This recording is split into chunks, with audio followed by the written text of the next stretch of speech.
Bismillahirrahmanirrahim.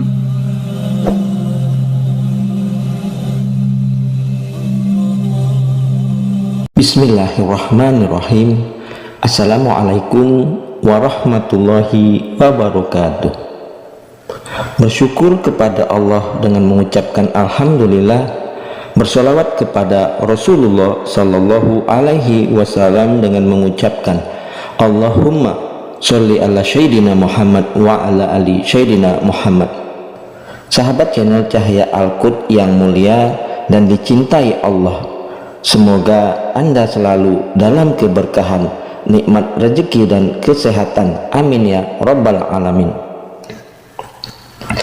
Saudara-saudariku, para pemirsa channel Cahaya Al-Quds yang mulia, pada pertemuan perjumpaan kita kali ini kita akan mengangkat sebuah tema tahajud, duha, sholawat Nabi, dan memperbanyak istighfar serta 8 ikhtiar untuk merubah nasib dalam Islam.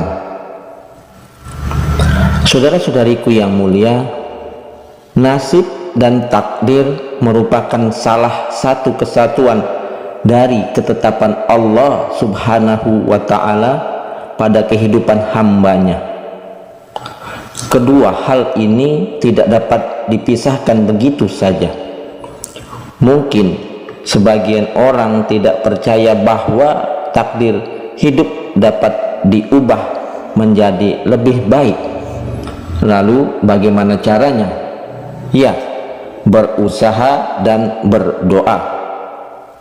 Bila hidup kita susah, itu adalah nasib, dan kita masih bisa untuk merubahnya, tentunya dengan berusaha dan berdoa serta tawakal kepada Allah subhanahu wa ta'ala. Saat nasib kita telah berubah, kita berhasil, hidup kita menjadi lebih baik, saat itulah secara tidak langsung kita sudah merubah takdir Allah subhanahu wa ta'ala.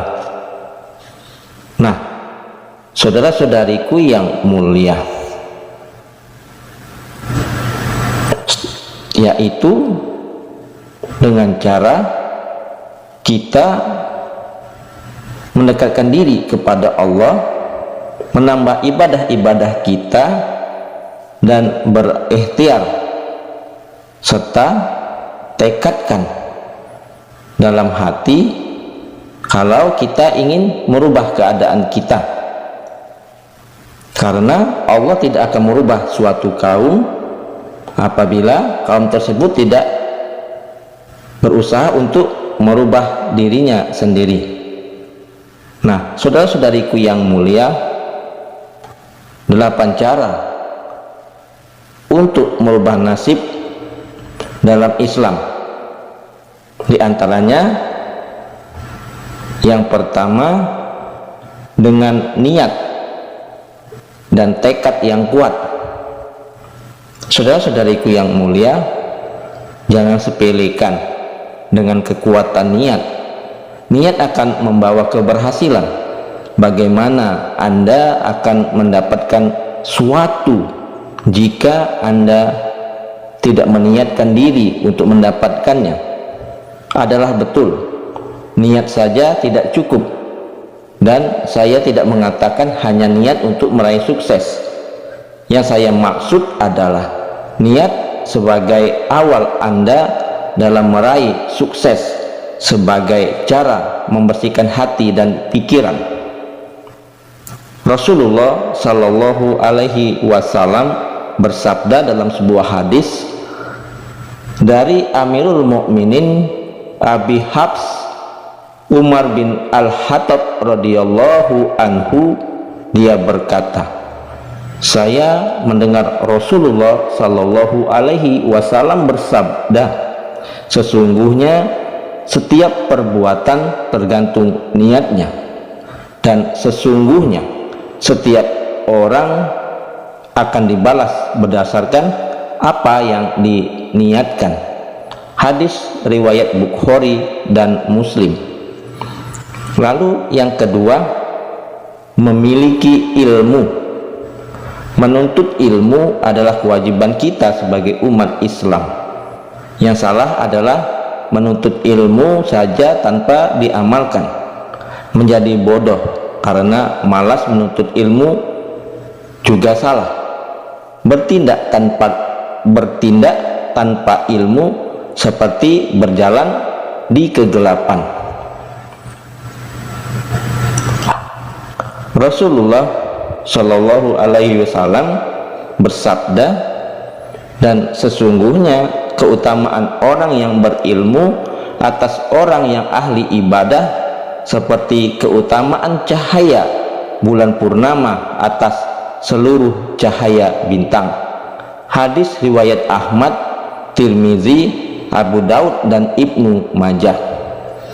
Barang siapa menginginkan sukses dunia, hendaklah diraih dengan ilmu, dan barang siapa menghendaki sukses akhirat, hendaknya diraih dengan ilmu.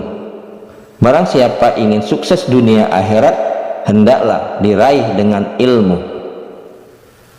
Imam Syafi'i. Jika Anda mau sukses dalam karir, maka pelajari berbagai ilmu yang berkaitan dengan karir. Contohnya yang berkaitan dengan kemampuan spesifik yang berkaitan dengan kerja Anda. Juga jangan lupakan ilmu-ilmu soft skill yang sepertinya tidak nyambung, padahal sangat penting untuk keberhasilan karir Anda. Ilmu berhubungan dengan manusia dan leadership juga sangat penting.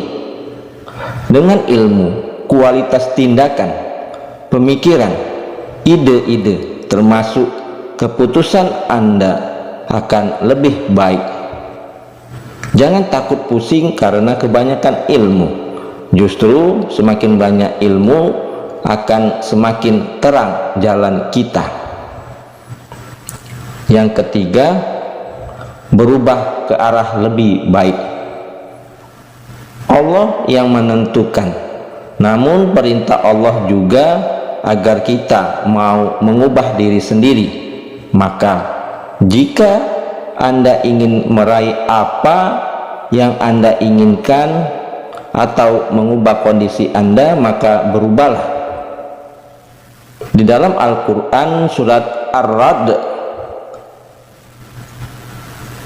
ayat 11, Allah berfirman, Allah tidak akan mengubah nasib suatu kaum sampai kaum itu sendiri yang mengubah nasib atau keadaan yang ada pada dirinya. Quran surat Ar-Ra'd ayat 11.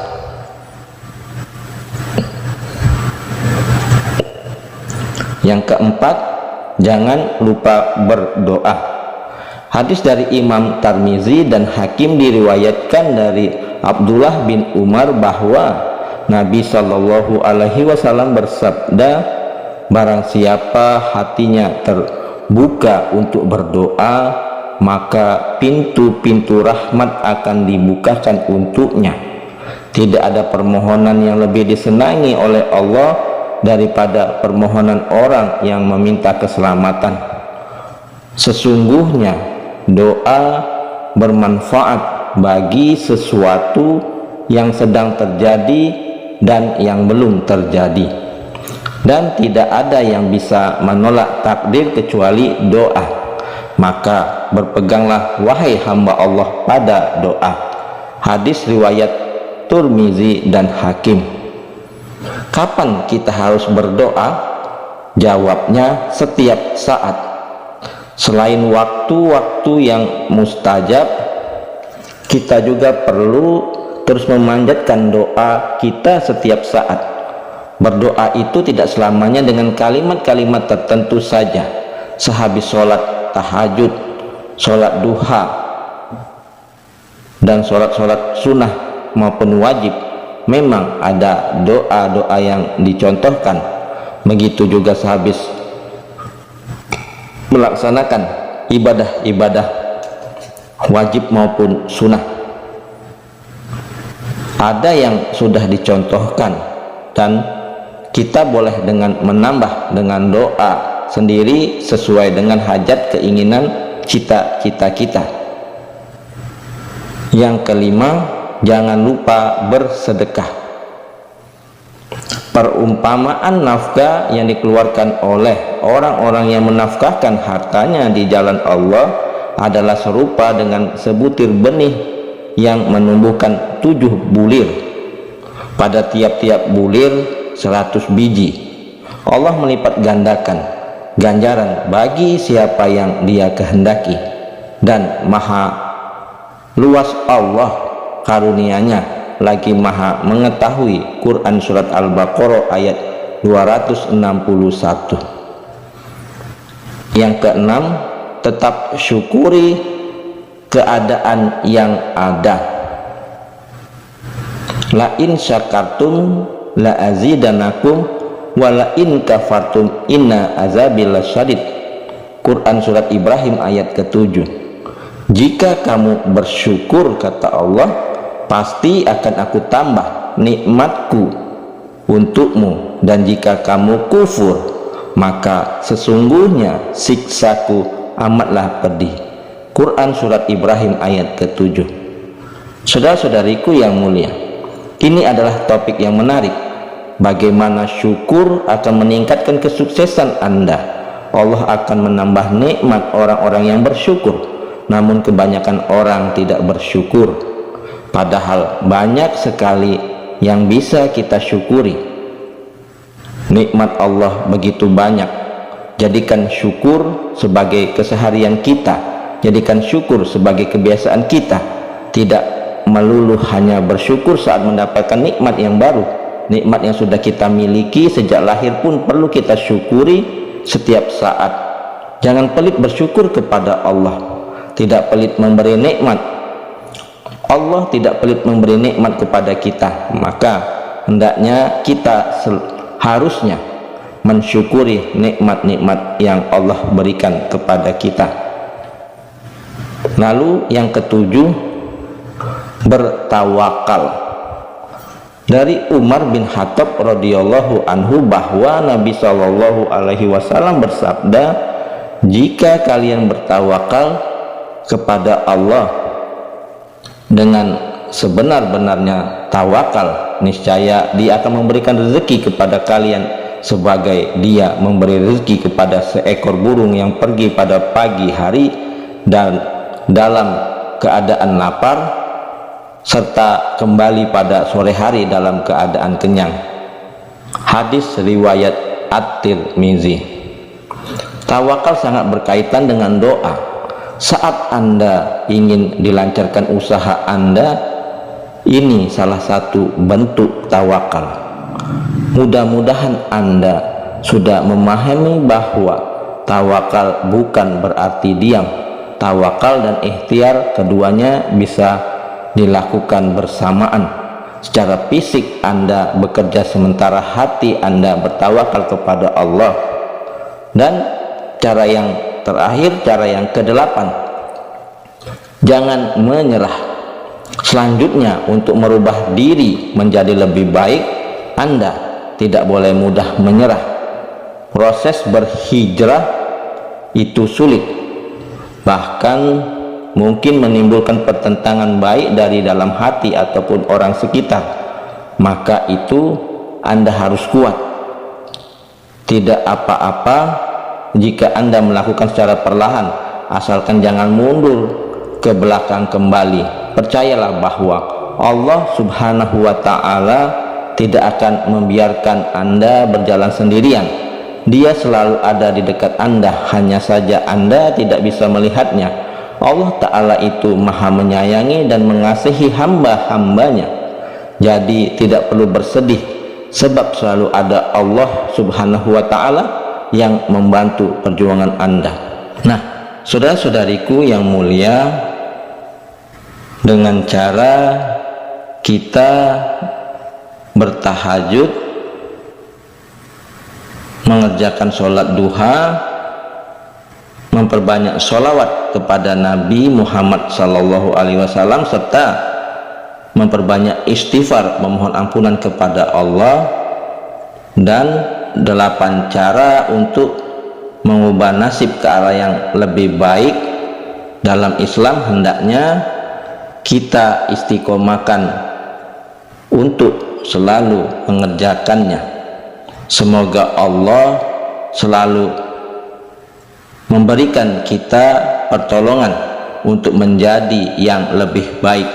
Jangan menyerah dan jangan pernah takut untuk mencoba. Gagal, coba lagi. Jatuh, bangkit lagi. Insya Allah peluh kita, kerja keras kita akan membuahkan hasilnya.